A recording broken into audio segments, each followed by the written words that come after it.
안녕하세요. 김성순입니다. 미중 관계가 타협을 보는 듯 하다가 중공의 홍콩 보안법을 통과시키고 이를 기점으로 인해서 지금 와서는 전면적인 양상을 띠고 있습니다. 미국은 무역전쟁의 빌미가 되었던 지적재산권 도용, 즉 스파이 문제를 이유로 휴스톤에 있는 중국 총영사관을 폐쇄를 시켰고, 중국은 또 이에 맞서서 스촨성의 청두시에 있는 미국의 총영사관을 폐쇄시켰습니다. 영상 보시죠. 중국은요, 미국의 워싱턴 DC에 있는 대사관, 그리고 텍사스주의 휴스턴, 캘리포니아주의 샌프란시스코와 로스앤젤레스, 그리고 일리노이주의 시카고, 그리고 뉴욕주의 뉴욕 등 모두 5군데의 총영사관을 두고 있고, 조지아주 애틀랜타에서는요, 비자 사무소를 운영한다고 합니다. 그리고 샌프란시스코와 뉴욕에는 아주 큰 차이나타운이 있죠. 미국 쪽에서 보면 중국의 베이징의 대사관이 있고, 스촨성의 청두시, 후베이성의 우한, 광둥성의 광저우, 상하이, 그리고 랴오닝성의 선양 등의 모두 5개의 총영사관이 있습니다. 그리고 홍콩 특별자치구에 홍콩 마카오 총영사관이 있습니다. 그렇게 보면 이제 6개가 되는 거죠. 청두에 있는 미국 총영사관 앞에 사람들이 폭죽을 터뜨리고 있습니다. 항의를 한다는 표현인데요. 그러면서 미국에 반대하는 그런 소리를 지르고 있기도 합니다. 지금 그 장면을 사진도 찍고 하고 있는데요. 올해 2020년은 중국 공산당에게는 매우 중요한 해입니다. 원래 계획대로 하자면 올해는 중공몽 1차 목표인 샤오캉 사회 목표 달성, 즉 먹고 사는 문제를 해결하는 마지막 해입니다. 지금은 경찰들이 봉쇄하고 있는 거리 장면을 보고 계신데요. 중공은 이를 통해서 내년도 공산당 창당 100주년에는 대대적으로 샤오캉 사회 목표를 달성한 이후에 2차 목표를 시작하는 원년으로 대대적인 선전을 하려는 생각을 했습니다만, 그러나 여러가지 측면에서 상당히 고통스러운 한 해가 되고 있습니다. 우한 폐렴과 홍콩 문제 등을 포함해서 장마와 홍수 이런 것들이죠. 올해 2020년은 중공에게 여러 측면에서 힘든 도전이 되고 있는데, 미국과의 패권 전쟁으로 내부 외환의 위기를 맞은 중공은 올해 완성하려고 했던 이런 중공몽 1차 목표도 그렇지만, 이거 경제 문제까지도 지금 심각한 상태에 이르고 있습니다. 사실 우한 폐렴 코로나나 그리고 장기적으로 보면 장마 문제도 물론 그렇지만 전 세계가 지금 마이너스 성장을 하고 있는 상태에서 중공은 3.2% 성장을 발표를 했습니다만, 이를 그대로 믿는 사람은 별로 없죠. 그래서 올해 중공몽 1차 목표를 달성했다 이렇게 발표를 한다고 해도, 사실 선포하는 것도 중공도 아주 좀 뻘쭘한 상태로 예상이 됩니다. 지금 보시는 장면은 청두의 총영사관 미국 성조기가 마지막으로 내려지고 있는 장면입니다. 이 철수를 결국은 하게 되는데요. 중공이 힘으로 밀어붙인 홍콩 보안법은 성공한 것 같지만 사실은 재발등 찍기의 후유증으로 봐야 합니다. 지금 보시는 장면은 7월 27일 데드라인으로 중공이 말했던 10시, 오전 10시에 청두의 미국 총영사관을 접수하러 들어가는 장면입니다. 물론 그 전에 이미 미국 총영사관은 짐을 다 뺐고요. 화면에서 보셨다시피 중공이 접수를 했습니다. 자, 그런데 이제 홍콩 보안법도 그렇지만 우한 폐렴도 그렇고 여러 가지 측면에서 이제 미국과 중공의 갈등이 시작이 돼 있고, 이런 후유증들이 어떻게 보면요, 경제적인 측면에서는 신뢰를 잃은 홍콩 시장에 대한 반발로 홍콩인들은 물론이고 외국 자본과 다국적 기업의 홍콩 이탈이 시작되기 되고 있습니다. 국제정치적 측면에서도 신뢰 상실 후유증은 향후 중공의 국제무대 활동에 상당한 타격이 될 것으로 보입니다. 지금 보시는 장면은 청두의 미국 총영사관이 짐을 정리하는 장면이고요. 지금 이 장면은 로이터에서 중국인들을 인터뷰를 하려고 하는데 계속해서 중국인들이 겁을 먹고 거절을 하는 그런 장면입니다.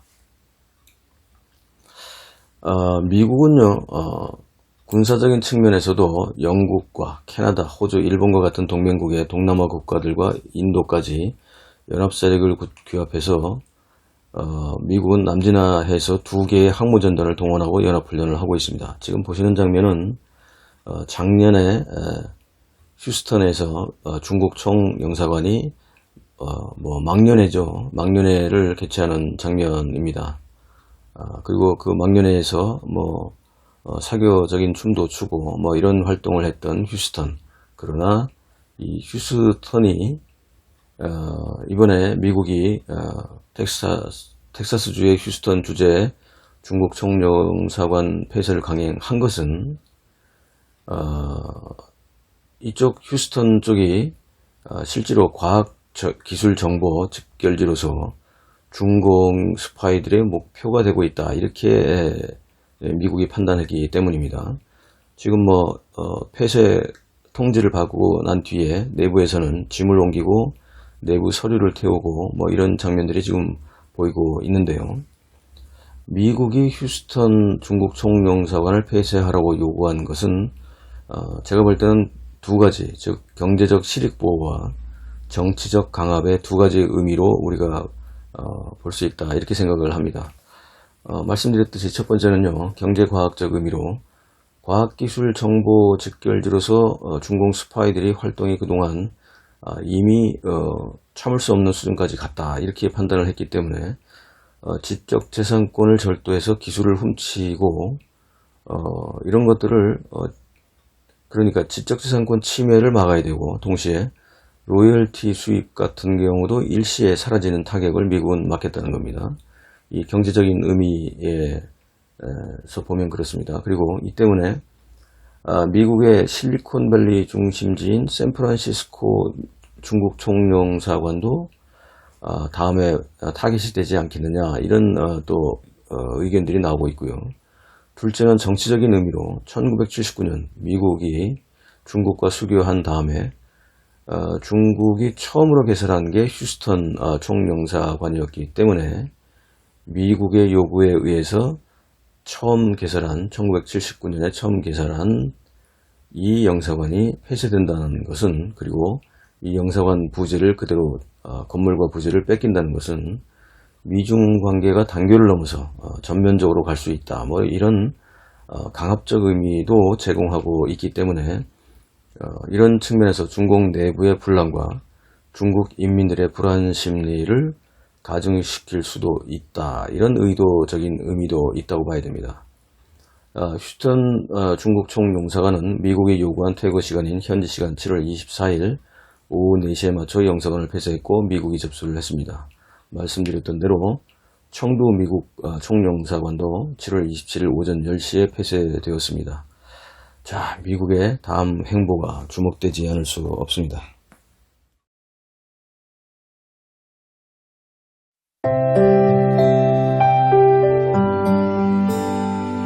댓글 소통과 에피소드 시간입니다. 이번 중국과 미국의 상호 총영사관 폐쇄를 보면요, 미국의 중국에 대한 공격이 상당히 직설적이고 구체적이다, 이런 점을 발견할 수 있습니다.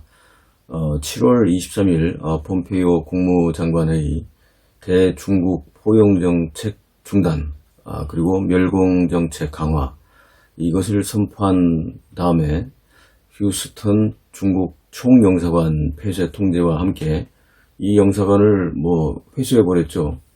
이건 중국 당국, 중공 당국에게는 치욕적인 기록으로 남게 될 겁니다. 중공은 미국이 이렇게까지 강력하게 나올 줄은 몰랐다라는 반응인데요. 아주 격렬하게 반응을 하고 있습니다. 아주 반발을 크게 하고 있는데요. 이건 바꿔서 얘기하면 그만큼 충격이 컸다는 겁니다. 그런데 언론 보도를 보니까요, 폼페이오 미 국무장관의 중국 정책 수석 고문을 맡고 있는 사람이 이 사람이 중국 출신이군요. 1962년생이고 위마오춘이라고 하는 역사 전공의 박사인데요. 이분은 이제 62년생인데 83년에 텐진의 난카이 대학이라고 아시죠? 여기서 역사 학부를 졸업을 하고 85년에 미국을 가서 필라델피아에 있는 스워스모어 칼리지에서 역사학 석사를 했고 94년에 캘리포니아 버클리 분교에서 역사학 박사를 취득을 하고 미 해군의 교관으로서 동아시아와 군사 역사를 강의를 했다고 합니다. 그러고 보니까 그만큼 배경이 있는 거죠. 역사적인 배경을 가지고 미국 해군의 교관으로 활동할 정도로 미국화된 거죠. 중국은요, 위마오춘을 간신이라고 합니다. 간신이라고 하면서 맹비난을 했고, 거꾸로 미국에서는 그를 국보라고 칭하고 있습니다. 충분히 그럴만하죠.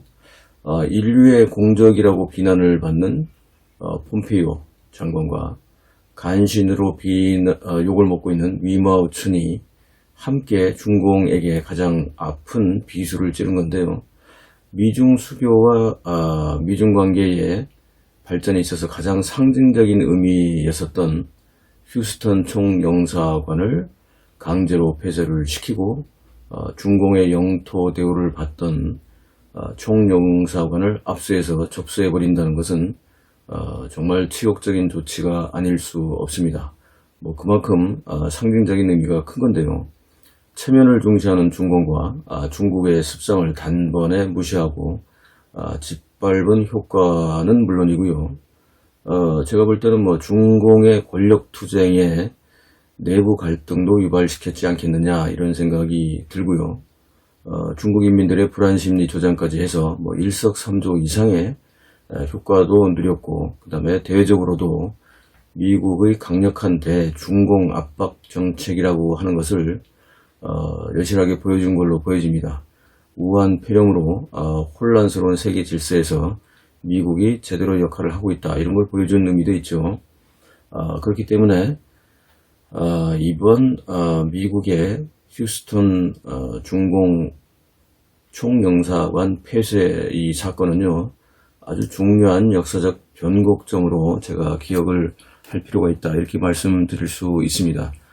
미중의 이제 패권 전쟁은요, 제가 볼 때는 본 게임에 돌입을 했다, 이런 생각을 들게 합니다. 2018년 3월부터 싹트기 시작했던 미중의 무역전쟁, 경제전쟁은 이제 정치전쟁과 군사적인 갈등으로 첨예한 대립을 예상하게 합니다. 이 과정에서 미국은 미국인 중국통이 아닌 중국 출신 전문가가 배후에서 미 국무장관의 중요한 참모 역할을 한다는 점에서 향후 미국의 행보가 점점 더 점점 더 중공을 압박하는 데서 아픈 곳을 찌르는 그런 행보를 보일 것이라고 저는 생각을 합니다. 즉 제대로 중공과 중국을 아는 중국인 전문가가 중공을 상대한다는 거, 이거 우리가 한번 주목해 볼 필요가 있습니다. 폼페이오 장관은요, 전 세계가 중공에 대항해야 한다고 지난 7월 23일 날 연설을 했고, 동맹국은 물론이고 중공의 반체제 인사들을 포함해서 모든 중국 인민들과도 협력해서 중공의 멸공을 추진해야 한다, 이렇게 강조를 하고 있습니다. 그의 이 말 뒤에는요, 실질적이고 구체적인 추진 계획에 있어서도 도움을 줄 수 있는 전문가 그룹이 있다, 이런 의미도 포함이 될 거로 생각이 됩니다. 지피지기 백전불태, 이 말이 이럴 때 참 어울릴 것 같습니다. 미국의 이런 압력과 공격에 대해서 중공 내부에서는요, 중공의 편에 서는 나라는 아프리카의 저개발 국가나 작은 섬나라밖에 없다. 이렇게 또 현실을 한탄하고 있습니다. 이건 뭐 자득이죠.